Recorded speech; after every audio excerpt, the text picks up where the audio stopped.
Hi and welcome to our session on how to record video on your phone like a pro.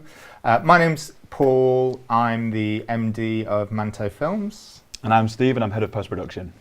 So what we're going to do today is hopefully we're going to give you some really useful hints and tips, give you some links to some useful resources, just teach you how to get the most out of using your phone to record video. So just to give you a bit of an intro, we are Manto Films. We're a production company based in Leeds, and we produce a range of video content for a number of brands and organizations, and the content we produce ranges from short Instagram and TikTok videos all the way up to TV commercials. So just to give you a little bit of a flavor of the work that we do, just so that you know that we know what we're talking about, hopefully, here's our show reel, which is just an overview of our work.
Nose hanging over the edge of the bowl. That's my favourite shot. So hopefully that gives you a bit of a feel for the type of work that we do. So you might be asking yourself, when we work with companies, we want people to hire us to make videos. Why are we teaching you? Why are we teaching people to make videos for themselves? Isn't that kind of talking us out of a job? So we think there's a good reason for that. So we're in a world where kind of video content become increasingly kind of dominant in terms of online marketing, and you can almost never have too much video content. And there's definitely a place for bringing in a production company when you need really professional content, you need kind of high-end, you need the equipment and experience that a production company like ourselves brings. But we also feel there's really a real important place for kind of more immediate, kind of simpler content that you can capture on your phones. Cameras on phones are getting better and better, and so all we want to do is just to enable you to kind of do that as well as you can, to make that content as good as it can be. It's a bit like some work with some DIY at home. If you were going to get a loft conversion done or a kitchen extension, you wouldn't be doing it yourself. I certainly wouldn't be. But if you're going to be putting up a shelf or painting a wall, again, I probably wouldn't, because I'm useless at that sort of thing. Most people would, though. Most people would have a go. Exactly. So we think of it like that. If you want to make a quick video, we're going to give you some tips and some pointers on how you would get the best out of just using your phone to do so. Yeah, if you're going to put up a shelf, paint a wall, you'd have a go at it, but you might want a bit of help just to make sure you do it right, so the wall isn't streaky, the shelf doesn't fall down. And it's the same thing with video. You're going to get out there, make stuff with your phones. We just want to help you to do that as well as you possibly can. So the way we're going to do this is we're going to discuss each stage of production. So we'll start with pre-production, move to production, then post-production, and then talk a little bit about the output and how you would kind of finesse your videos ready to kind of go out.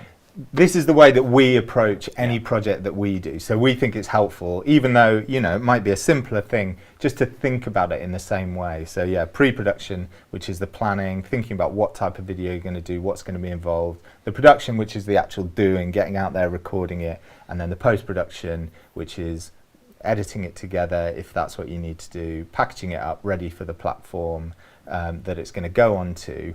And I've got a hunch that might be the most kind of daunting part for people. And Steve, who's our expert on that side of things, has got some really useful kind of recommendations of apps and tips on how to go about doing that. So yeah, we're going to cover it in those 3 stages. Yeah. Just before we get started, we're just going to go through the devices that we're going to be using today. So we actually have my iPhone 12 hooked up to our monitor, which we'll be kind of feeding in every now and then. Unfortunately, we all use Apple in the office, so we didn't have an Android to use. But we've tried to make everything relevant to both iPhone and Android users. Most of the apps that are available across both platforms, and most of the basic ideas of what we're talking about will apply. If there's anything that you're not sure about, if you're an Android user that doesn't quite make sense, then do feel free to drop us a comment on this video, as long as comments are working. I wasn't sure if they're working, but hopefully they're working. Oh, thumbs up from Laura. Oh, brilliant. Please. Comments are working. Yeah. Drop us a comment if you've got a question, or do feel free to drop us an email afterwards. We'll be really, really happy to help. So, where would a phone be good for using for production side of things? Why would you want to do this? Right, so this is a chance to think about what are the types of content, what are the types of video that you should be thinking about making. So there are some companies, some brands out there making their own content and doing it absolutely brilliantly. So I've put together a few examples just of a few of the best ones that we've found, which hopefully I think Laura's going to put on screen now for you to have a look at.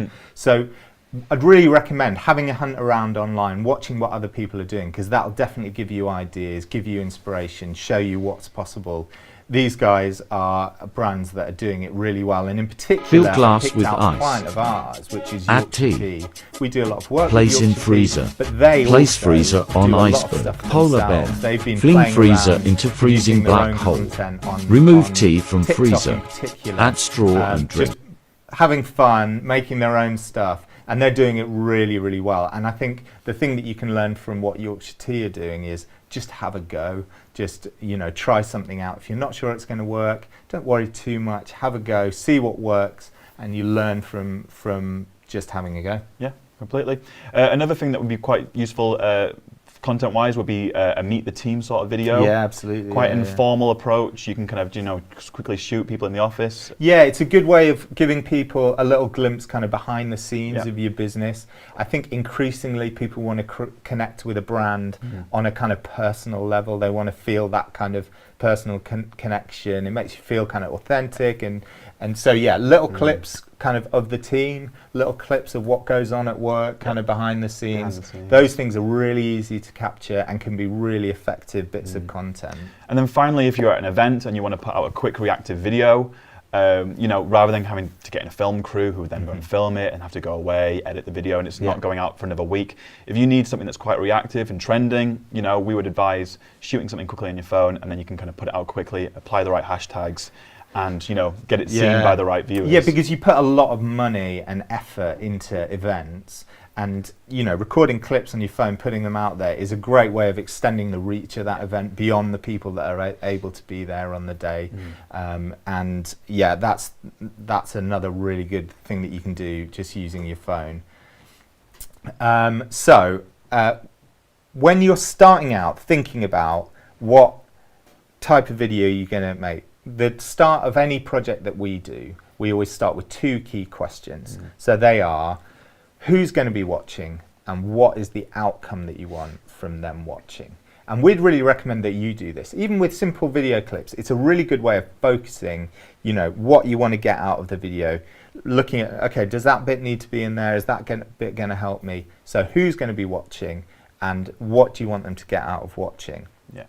And that will inevitably lead you onto the platform that you're going to be using, what platform you're going to be putting video on. So I'm guessing that in terms of social media, the main ones will be obviously LinkedIn, Instagram, maybe Facebook, and possibly TikTok.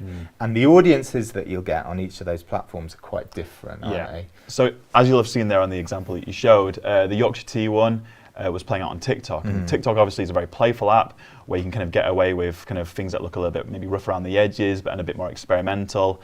Whereas if you were to post that on LinkedIn, it maybe wouldn't quite suit that platform. So, think about the platform that you're going to be putting the content out on before you even start recording, and think about, would this suit what I'm going out on? And one of the key things that'll help you think about when you're recording is aspect ratio. You may or may not know what that means, but the basic two key ones are, landscape, which is that way, landscape, which is your 16:9 aspect ratio, or portrait. So landscape, if it's going on YouTube, you definitely want it to be landscape. On LinkedIn or Facebook, you probably want it to be landscape. There are other options, which Steve's going to go into in a bit more detail later. Whereas if you're on Instagram stories, if you're on Instagram Reels or on TikTok, then you definitely want to be going portrait. So it's important to know before you start, because if you film everything like this and then actually you want it to be portrait, it's not really going to work, and the same the other way. Yeah, completely. And the last thing to bear in mind is just keep it simple. Before you do any sort of production, just try not to overdo it. Keep the content that you're going to be including quite clear and concise. Keep the messaging simple, and that way you'll have the most successful video that we think get the best results from the output.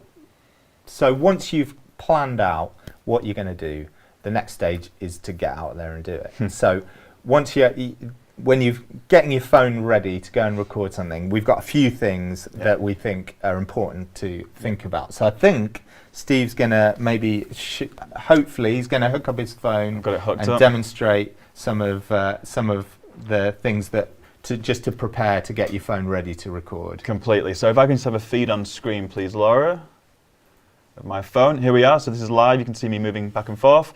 So the first thing to bear in mind is use the best possible phone that you have available. And this is typically because the newer the phone, the better the camera. Yeah. And the newer cameras come with wide-angle lenses and zoom lenses, which and just better quality. They're recording better quality. Yeah, they'll handle low light better than other older phones. So just going back to the feed, Laura. And the other thing to bear in mind before you even start recording is check your settings and make sure you have plenty of free storage basically on your phone. Video files are big, and they will eat up storage on your phone. And the last thing that you want is to get out there recording and get that dreaded message that, there's no space available on your phone. Yeah. So I think Steve's going to show you. Oh no, he's not. I've already shown it. I can show it. Right, again. You already showed it. How to check your space on your. Yeah. So just make sure you've got plenty of space. I think Steve had about 10 gig free on his phone. Should be alright. That's a decent amount. A few videos. Just make sure you don't have. You haven't. Shall we show them one last time? We just see the feed. So go to settings. Go to general. Go to iPhone storage, and you can see there how much size you've got, and obviously where you need to kind of delete things to kind of make room if need be. So as long as you've got plenty of space, next thing is to think about is the lens on your camera, isn't it? So obviously, most phones come with front and back facing lenses. On the back of mine, I've got two lenses, one that's wide angle, one that's standard. What we would always suggest before doing anything is, you've probably seen one of these lying around before, especially if you're a glasses user like me and Paul. Give your lenses a good clean, and you'll notice that if your phone's sat in your pocket, it'll get grubby after a while. The last thing you want to do is pull it straight out and then just start filming straight away. This is a tip that we give that actually I think often people won't think about, and it's amazing the amount of difference that it makes when you've got particularly things like fingerprints on the lens of your camera. It just makes everything look a bit fuzzy. You may have noticed when you're taking photos, things look a bit fuzzy. I bet you it's because the lens on your camera is dirty. So before you record anything, if possible, use a microfiber cloth. If you have to use your t-shirt or your shirt, that's fine. Just don't use a piece of tissue. Don't use tissue, After a while, using a tissue, if you're constantly using it, will eventually scratch your lens. So if you can, get a hold of a microfiber cloth, and it'll save the day. So once you've got your phone ready to record, the next thing to think about is the environment that you're going to be filming in. So there's various factors to think about here. Is it going to be a really noisy environment? Are there roadworks going on? Are you by a busy road? Is there a big crowd or a music festival going on next? Those are the extreme examples. But if you need to be able to hear audio, is it a quiet enough environment for you to be able to hear that?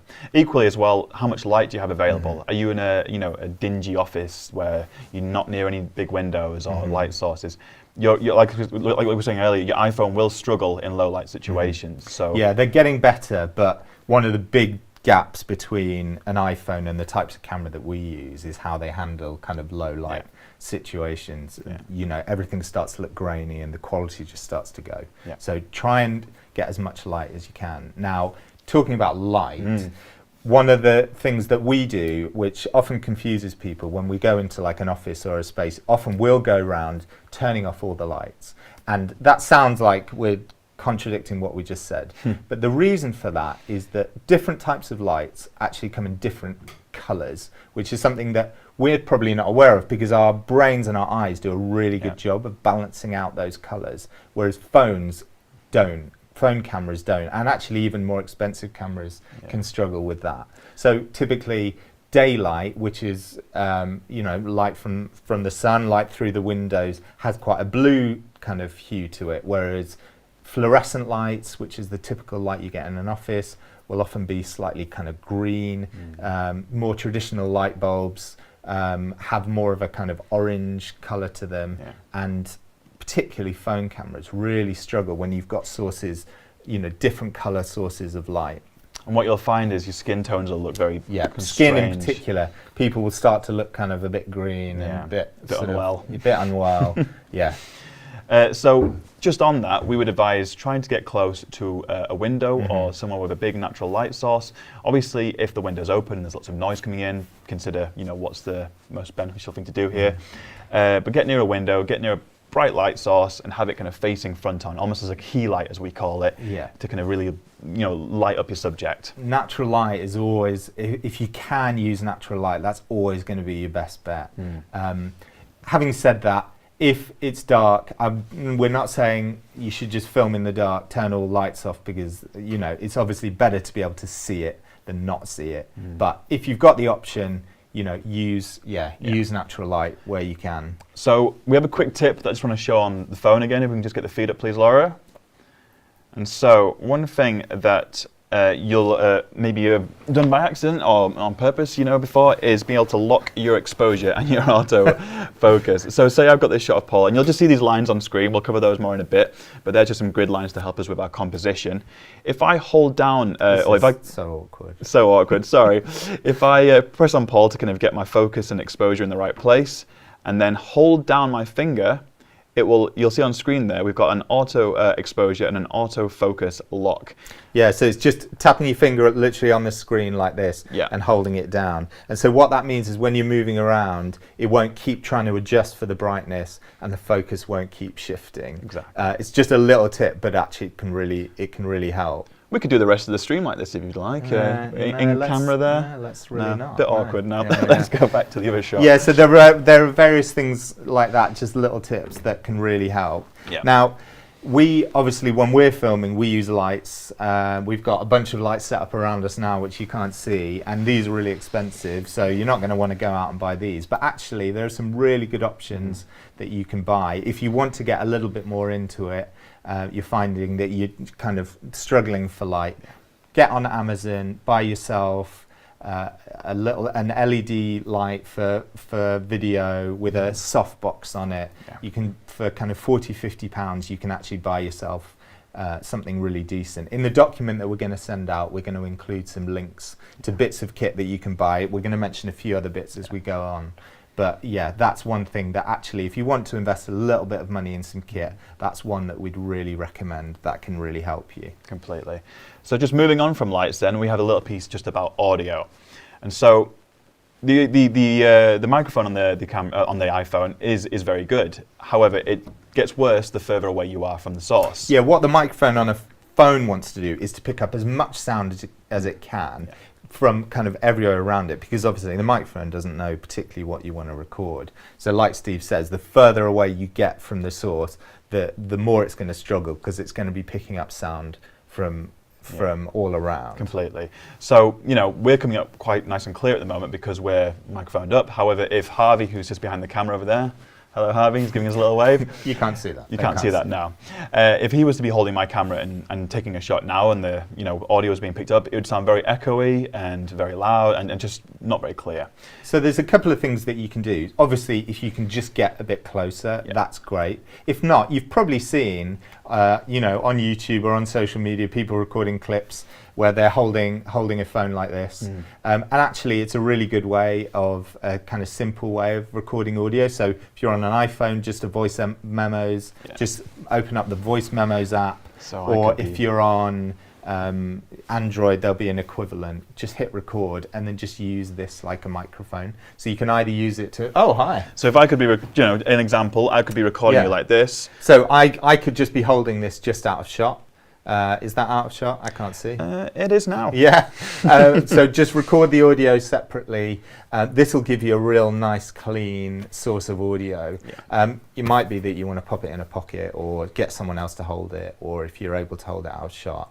And then using some of the apps that Steve's gonna show you in a minute, you can match those two things up. The video that you're recording on the phone, the audio that you're recording on this phone, you can match them up. Yeah. And one thing we would suggest doing just before you start recording, or as you begin your recording, is just loudly clap. Sorry if any headphone users out there.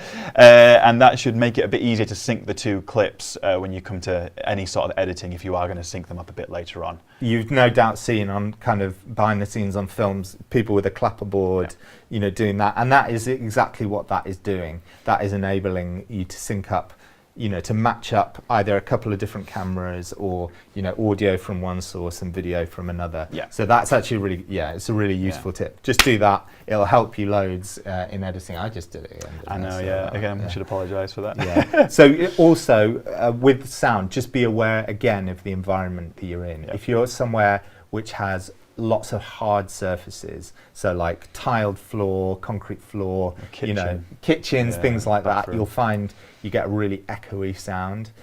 Sometimes there's nothing you can do about that. Actually, there's simple things that can really help. Try and cover some of the surfaces with blankets, sheets, towels. It sounds really silly, but what that does is it actually deadens the audio. It stops it reverberating, and particularly around the source that you're trying to record, whether it's a person speaking. Yeah.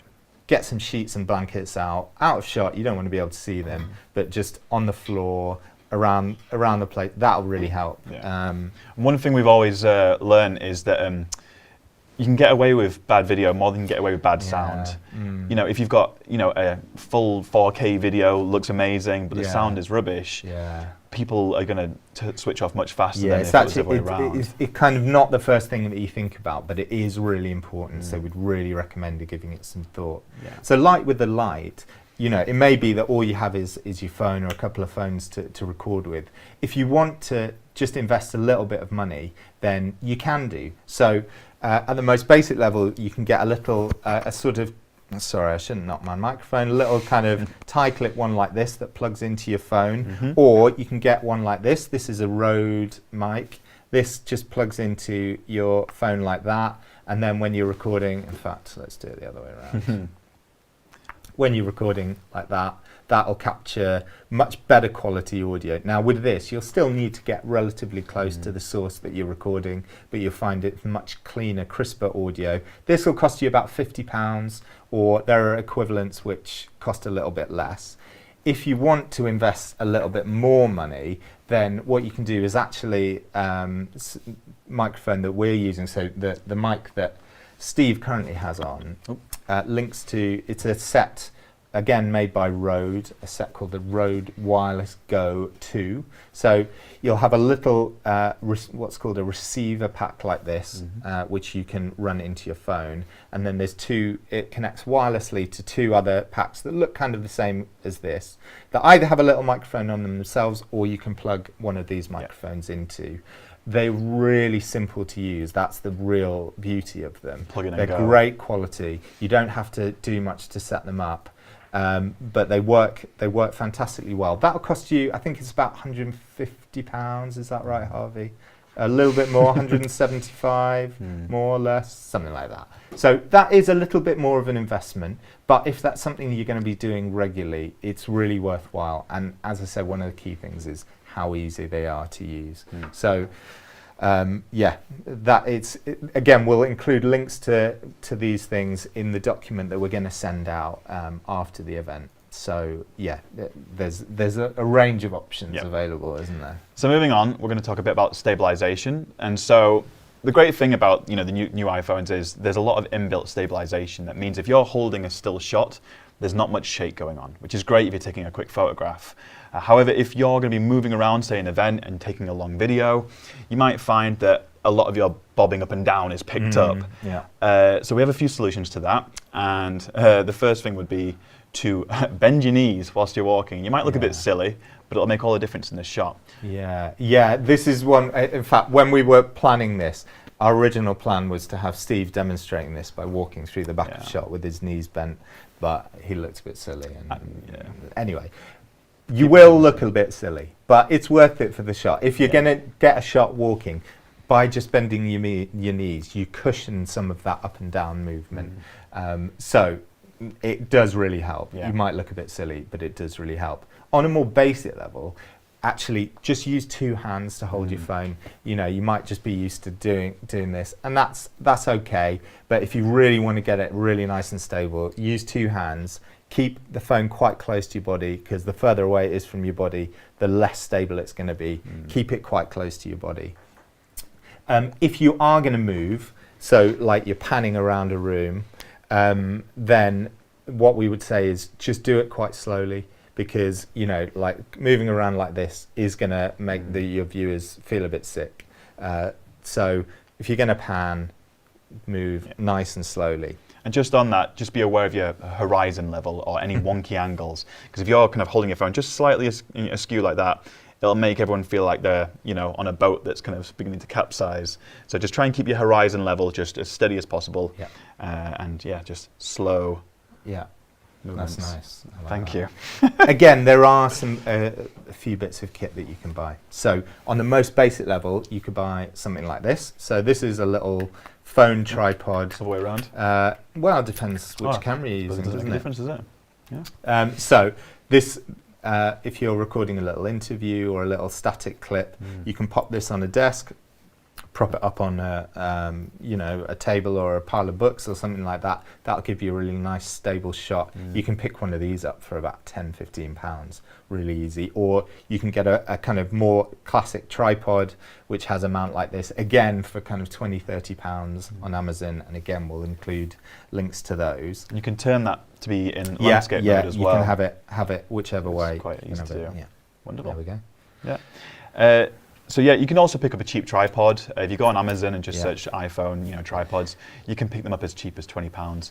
Like the other gear, you typically, the higher price you go, the better quality you'll be. But if you're doing some very simple stuff that isn't outside, where you don't have to kind of contend with stuff like wind and the elements, a cheap tripod you can be picked up like. If you want to really get more into it, there's what's called a gimbal, an example is the DJI Osmo Mobile, which is basically a scaled down version of a bit of equipment that we use. It sort of looks a little bit like this, but it has a motorized stabilization gimbal, which will keep your phone really steady as you're moving around. That'll cost, I think Josh told me it was about £80. So that'll cost you about £80.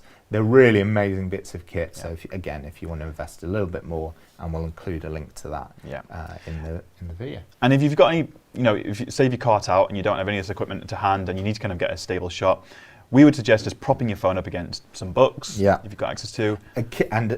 Your secret weapon there will be blue tack. This is what we found. If you're having to prop your phone up on a desk or whatever, bit of blue tack, stop it slipping, falling over. Yeah, that's cool. So I think you were going to show us again using your phone just a bit about composition. I was, yes. As I said before, if we can just get the feedback up on my phone, please, Laura. And sorry, Paul, you're going to be my volunteer again. So you'll see on my screen there that I have these grid lines I've added. Every phone should come with these now. I know the iPhones definitely do. And what this allows us to do is have a rule of thirds. So you can see that the lines chop things up. So these are real classic rules of composition for photography and film, going back years and years. And I guess this is based, and actually in art from even before that, and it's based on sort of how your eye takes in images. So these lines are really useful reference points for you. So composition is just how you position things in frame. So a good rule is on the horizontal line, if you've got a person, have their eyes on the horizontal line, use the vertical lines to position that, you might instinctively put them in the center of frame, but you can make a more interesting shot by using the vertical lines.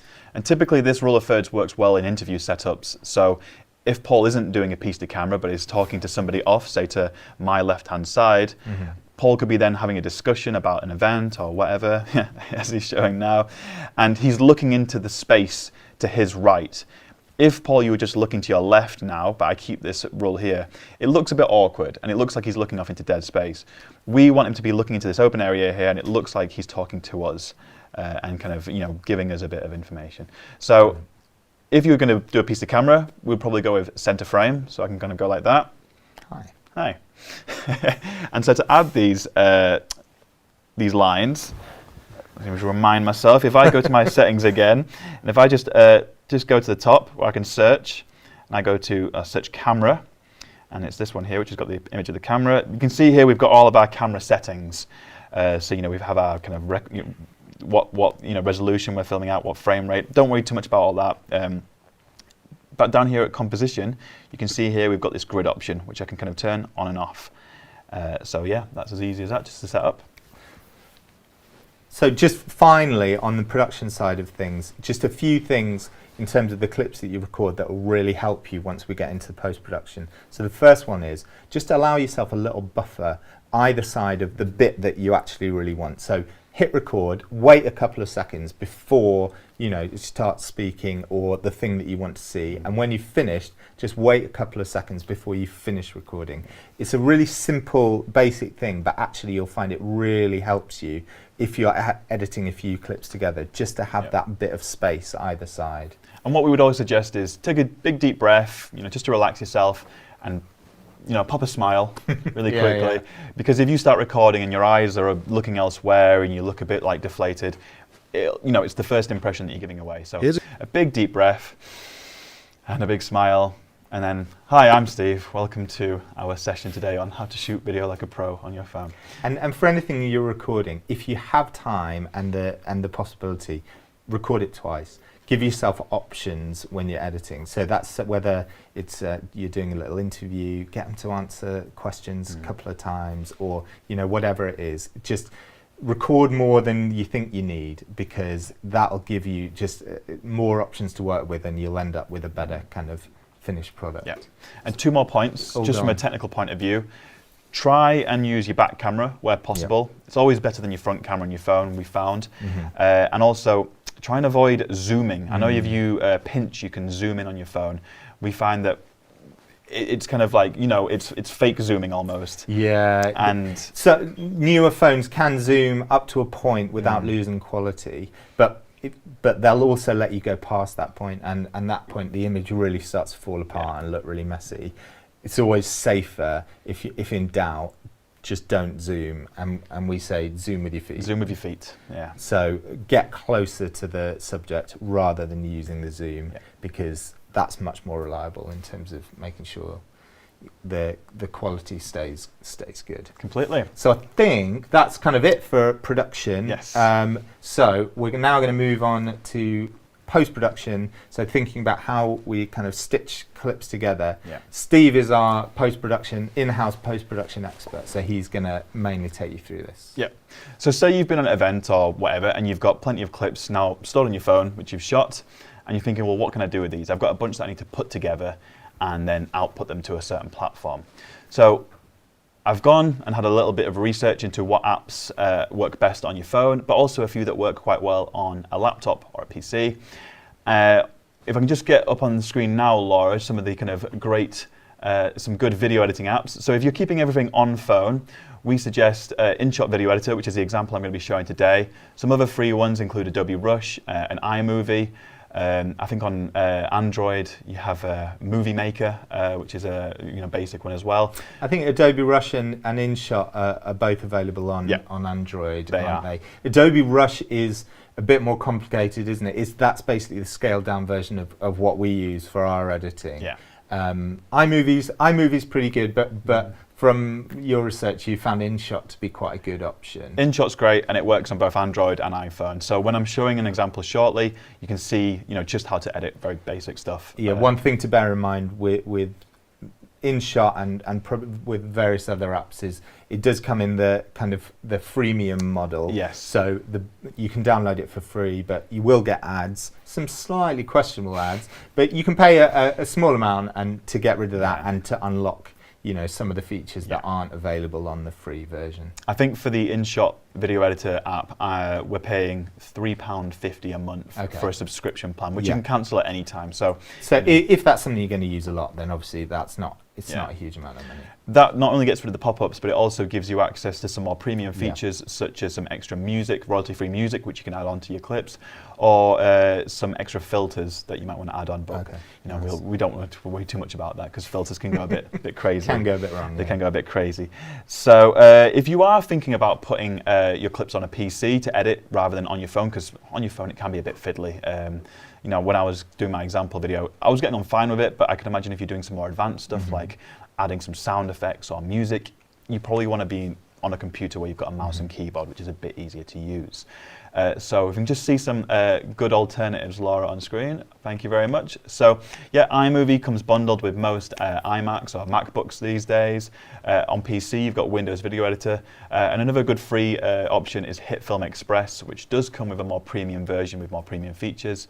But yeah, the free version is absolutely ideal for this sort of thing. Again, HitFilm Express is a really good option because it's quite simple to use, but you know, if you get really into it and then you want to get more into sort of in-depth video, HitFilm Express, sort of the setup of it actually is the same as the kind of more advanced editing software that we use. So it's a good way in if you want to do that. Completely. Yeah. Completely. Just in terms of like getting files from your phone to a computer, or if someone else is sending you files, there's a rule that we have, which is something you should never use. So never use WhatsApp. Never use WhatsApp. Never use Facebook Messenger. No. Don't send videos via messaging platforms, basically. WhatsApp's the worst culprit. So WhatsApp wants the files to be as small as possible, so then it's not using up all their server space.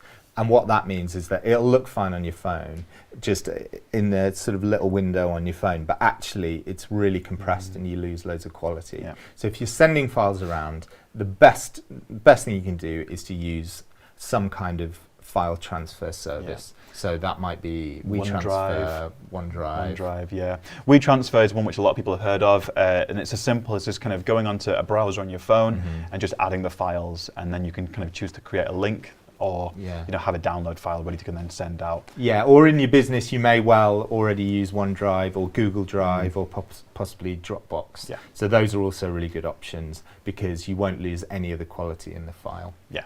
So we put together a short clip just of how to do some basic editing on your phone.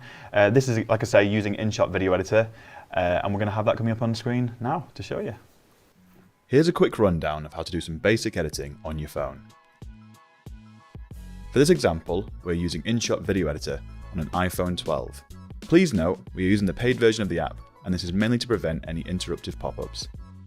I've gone ahead and recorded a few clips of the guys in the office to give us some clips to work with. Look how pumped they are to be on camera. I'll take these clips and organise them into a new folder. This helps keep things tidy and prevents our media getting lost within everything else saved on our phone, such as pictures of food or my dog. We're now ready to edit our clips together. To begin, tap the app and select video. Immediately, you'll be asked what media you want to include, and this can include video clips, images, and sounds. Don't worry if you need to add more later on, this is super simple to do. Navigate to the folder we created and tap each clip that we want to include. The green tick will import these clips into a new project. As you can see, we're presented with a preview of our finished edit and a bunch of controls that we can adjust to manipulate our clips. This might look a bit overwhelming at first, but after 5 to 10 minutes, you'll soon see the basic functionality is easy. Let's start by trimming down the clips we imported. If we hit the play button, the preview begins to play and the timeline at the bottom begins to move. Using 2 fingers, we can zoom in and out to get a bigger picture of this, and this shows us the moment each clip begins and ends. If we tap on the first clip, handles on either side will suddenly appear, and these can be dragged back and forth to where we want them to begin. And, using the preview above, we can find exactly where the clip needs to start. A good rule of thumb is to have a slight breather at the start and end of each clip, to prevent things looking rushed. Trim down each clip, and if you want to change the order of them, just hold down and drag the swap. By hitting the big red plus button, we can add some extra media. I'll add a short graphic. If we want to add a simple transition, click the white box between a clip. We're now presented with a whole George Lucas array of transitions. But for 99% of the time, we highly recommend keeping this simple and using one of the basic wipes. For this example, we'll use a cross dissolve effect. If we quickly play back our video, we can see the changes that we've made. Looks great, and we're almost there. To save our video, click the share button in the top right corner. For the most part, don't worry about the settings on screen, as the default ones are fine. And after hitting save, we can jump back into our photo album and see our finished video. So, as you can see, this is super easy and we can stitch together a basic video in no time at all. Cool. Nice work, Steve. Thank you. Good. So that was just obviously how to edit a very quick video on InShot Movie Maker. InShot Video editor, yeah, forget the name of it. We will post that video online, so obviously it was quite quick for the sake of this session, but we'll post it online so you can kind of watch it again if need be. But there's plenty of tutorials on YouTube for this sort of thing. Yeah, we're going to include a few links to some of those in the document that we send out. Yeah. Just before we go on, after we finish this post-production bit, we're going to just try and answer any questions that you might have. So if you've got any specific questions, it'd be great if you could just pop them in the comments, and then we're going to try and answer as many of those as we can once we've finished this this section on post-production. Anyway, back to you, Steve. So the last thing to consider, obviously, when you've got your video is the platform that's going out on. And like we mentioned earlier, certain videos are more suited to certain platforms and will be optimized to them. So if you've shot in portrait, it'll fit TikTok nicely. We've put together just a quick guide just of different aspect ratios, which we can just get up on screen now.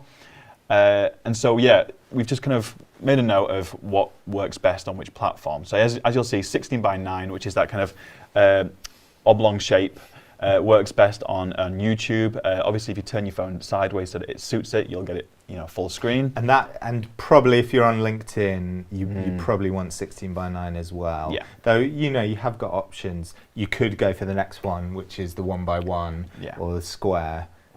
So yeah, 1:1 works great on Instagram if you're doing a post. However, if you're doing a Instagram story, we would suggest 9:16, the one at the very end there, which is more. Yeah, and portrait. the 4:5 is probably a slightly less commonly used one, but that is actually really good for Instagram posts, the ones that will go on your grid rather than the reels or stories. It all gets complicated, doesn't it?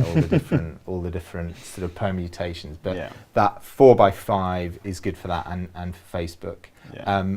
But LinkedIn doesn't like 4:5 for some reason. It just gives you kind of sort of letterboxing either side, doesn't it? It does. So for LinkedIn, go with 16:9 or 1:1. If I could just show you one last thing on InShot Video Editor. You can. Whilst we're on there. So I'm just going to kind of get up that video clip. If Laura, if we can just have a feed to my phone, if I just turn that. Oh, I'll do it that way, yeah. If I go just onto these options just below our clip at the bottom here, where in between the footage and the play button, you can see here we can click on canvas, and this actually shows us, the different aspect down ratios. The bottom there, you've got the options of different aspect ratios. And what this will do is it'll stretch and resize things, obviously if they're not the right size for it, but this will give you a better idea of, there's certain aspect ratios suited to different platforms. And so, Instagram images there and TikTok is there. And so, if we wanted to put this video out as a 9:16, we could do as well, just using InShot. Yeah, that's great. And that covers the basics of post-production. So I think we've covered every area of production from a basic point of view, and we've covered some gear which we'll kind of post link to afterwards that you can kind of see. And what we would say with all these things is the best way of learning, it's the same in our job, the best way of learning is just by giving it a go. Yeah. So as I said earlier, if you wait until you've kind of figured everything out before you start, you'll probably never start. Genuinely just get it, even if you just go out and make something, you watch it and you think, okay, that's not quite right.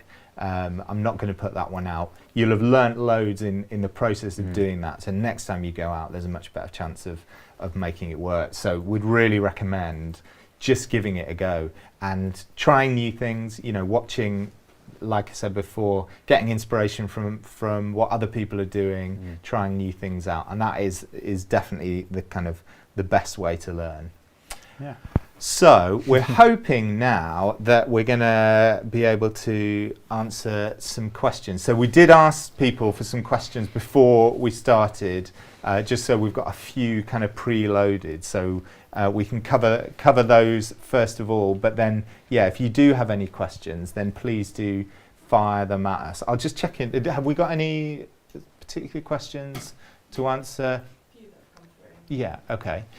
So a question that we've had is, if you are recording an interview, how do you make someone feel comfortable on camera? Because people often can get a bit self-conscious when they've got like even a phone pointed in their face. Yeah. How do you make someone feel comfortable? Well, I think even we were a bit nervous before we started today, because we're much more comfortable being on the other side of the camera. Absolutely, yeah. This is the wrong side. A great trick which we learned from a good photographer friend of ours, Paul Craig, he won't mind me name dropping, is before you do a shoot, just sit there and just shake your face, and just, you suddenly find that whatever you were worried about. It seems really silly. It's genuinely a really good tip, because it does several things. It kind of loosens your face up a bit, because you kind of, when you're really thinking about it, you tend to sort of go. It makes you feel a bit silly, which will typically make you laugh a little bit, and you're always going to, come across a little bit better. Yeah. The thing to try and do is, reassure people that they don't have to get it perfect first time. You can do it a few times. Try and just make them feel like it's a conversation that they're having with someone, rather than, the need to sort of record this perfect sort of soundbite, because it's always going to come across better if it feels natural. If the words are coming, people are saying it in their own words rather than a kind of script. Where possible, avoid scripting answers if you're doing interviews. Yeah. Some people are really brilliant at delivering scripts, but most people are not. And so you'll get much better results if you just ask people questions and let them speak naturally. Most people know what they're talking about when you ask them from a professional point of view. However, if they've written down a script and are trying to rehearse it and learn from it, they'll be kicking themselves because they're not doing it word for word. And ultimately, that sounds quite wooden on camera anyway. So having prompts is great, but then just speaking from the heart, speaking what you know about, I think it works the most naturally and comes across the best on camera. We've got a question here about slow motion. Should we... You want to do a slow motion clip?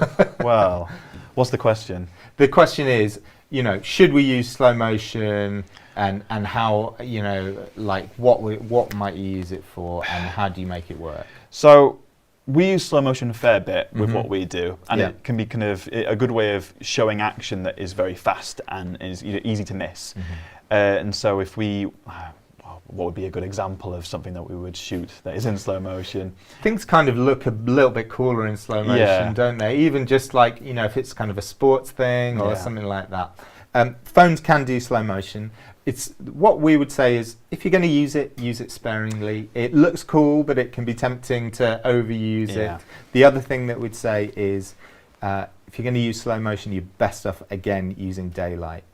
So you'll have seen probably slow motion clips filmed indoors where it's just flickering constantly. And that is to do with fluorescent lights. It's to do with the kind of refresh rate of the lights versus the frame rate of the video. It all gets a bit technical, but it'll just look rubbish. So if you're going to do it outside. If you're going to do it, you do it. Use it sparingly. It can be really effective, but don't overuse it. Yeah, it can also be very distracting. It can be, yeah. Question?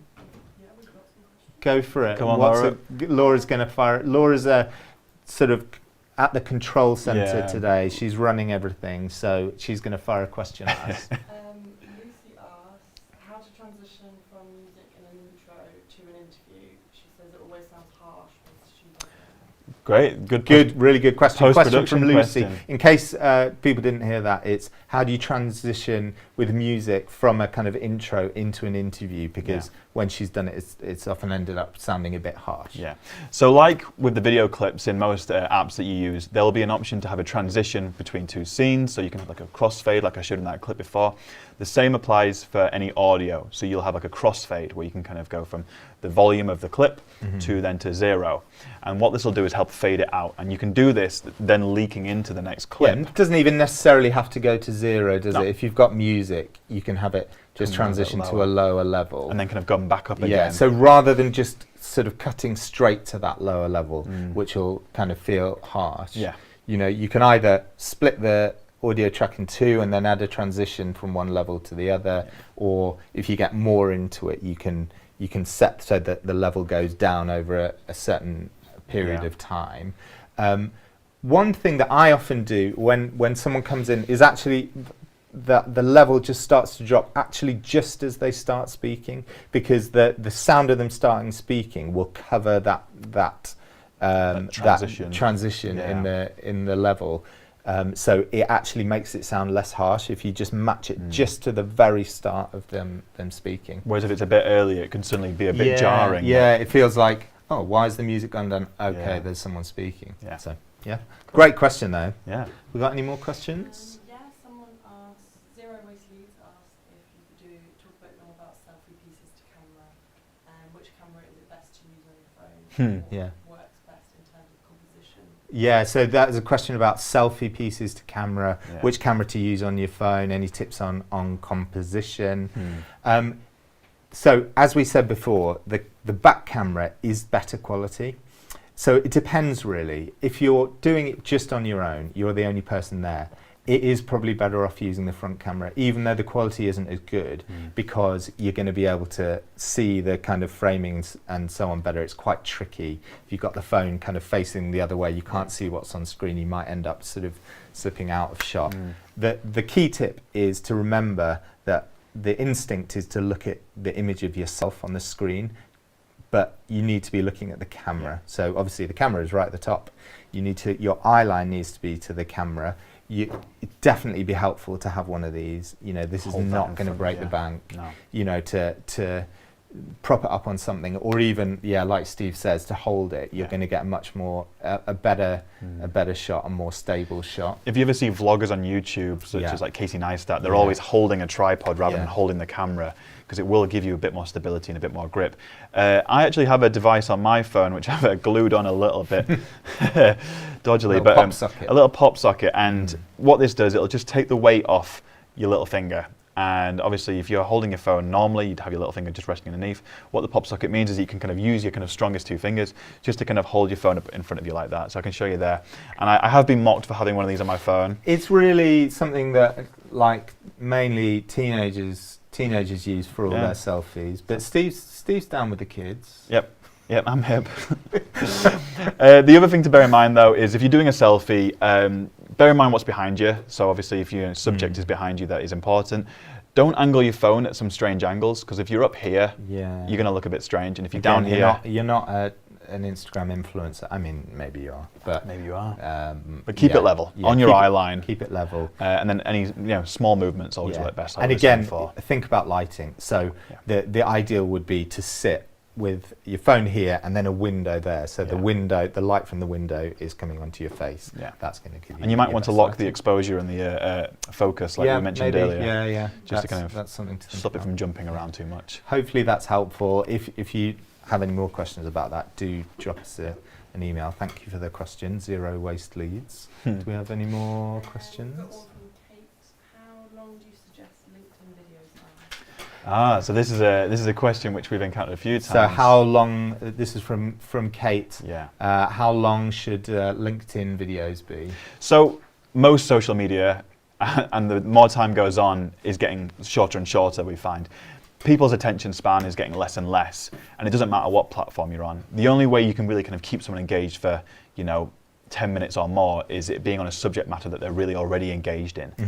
If it's a short video, which you're trying to kind of capture people's attention with, we suggest for a LinkedIn video, well, get straight into what's important straight away.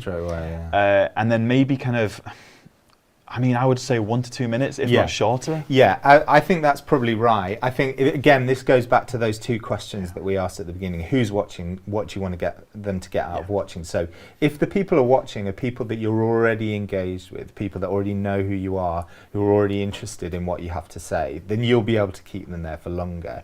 If what you're wanting is people who are just scrolling past, you might pop up in their feed, and you want to kind of communicate something in quite, catch them before they scroll away, then a couple of minutes is going to be the longest you want to be. Probably aim for a minute and see how close you can get to it. It does depend. There's lots of variables in terms of, the type of content, Yeah. you know, how well you come across on camera, all those sorts of things.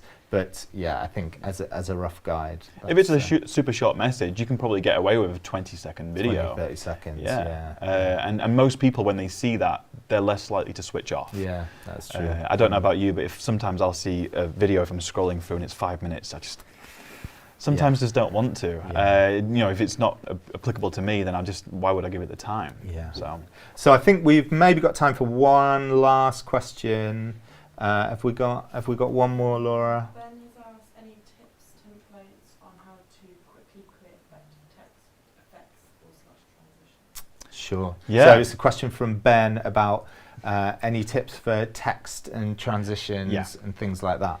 So again, using InShot Video Editor, it does have all these functions in there. You can quickly apply text, and then you can even add a transition that fades the text in and off rather than it just appearing and then disappearing. Like with anything like this, it's easier to do it on a computer using a mouse and keyboard because it'll give you a little bit more flexibility. But on InShot, you can quickly add a transition to any text, and it's all there. We would suggest, if I just show you the app really quickly again, I know we're running out of time, but if we can just see it on screen, Laura, I'll show you InShot. Oh, are we going to reconnect and connect there? We don't have a feed. It's all been going so well. I know, it has to fall apart. Oh, there we go. There we go. So you can see here where I showed you that canvas before, we actually have the option of text. I won't do it over the Leeds Digital Festival logo, but if we go to Josh here, who I So you could put his name up, for example. Yeah, we can put his name up. Overall, again, our tip would be with any kind of text and transitions and things like that, have a play around, see what you can do within the app, but keep it simple. Your best bet is definitely going to be to keep it simple. The more kind of fancy and complex you try and make it, the better chance there is of it sort of ending up not looking quite as good as you'd like. Yeah. So hopefully that answers those questions. Just one more from Vic. Oh. Will you be emailing us with the recording and Cameron email you? Okay, so Vix has asked if we'll be emailing out the recording. So yeah, anyone that signed up to this event, we will be emailing out a link to rewatch this. Some bits of it I'm aware we've gone through quite quickly. You might be able to, you might want to watch it back. You might just enjoy listening to us talking. Yep. I mean, not much chance. Anyway, yeah, so yeah, we'll send out a link. Yeah. And if you have any further questions, please don't hesitate to just kind of drop us a message on any of our socials, such as Instagram, Facebook, or you know, Instagram's where we're most active, I feel. It is, yeah, or on LinkedIn. Get us on LinkedIn. Yeah. We'd love to connect with you, or drop us an email. And if there's a bigger project that you'd like some help with, then you know, or even just to chat about some ideas, then we'd love the opportunity to speak to you. You know, you can have a look on our website, see a bit more of the type of work that we do.